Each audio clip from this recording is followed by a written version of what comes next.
আমাদেরকে নামাজ আদায় করতে হবে, সন্তানদেরকে সুশিক্ষা দিতে হবে।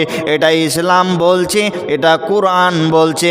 এমনকি বিশ্বনবী জনাবে মুহাম্মদ রাসূলুল্লাহ সাল্লাল্লাহু আলাইহি ওয়াসাল্লাম বলে গিয়েছেন, এমন একটা সময় আসবে, জাহিলিয়াতের যুগ, বর্বরতার যুগ, জাহিলিয়াতের যুগ, বর্বরতার যুগ এক এক করে আমাদের সামনে চলে আসছে।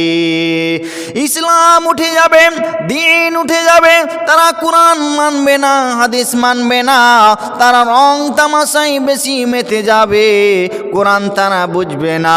বিশ্বনবী বলছেন, আমার দিলে ভয় হয় আমার উম্মতেরা দুনিয়াকে বেশি ভালোবেসে ফেলবে।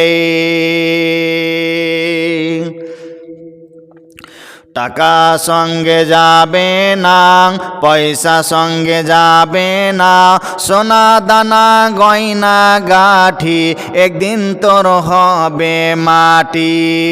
টাকা সঙ্গে যাবে না, পয়সা সঙ্গে যাবে না, সোনা দানা গয়না গাঠি একদিন তোর হবে মাটি।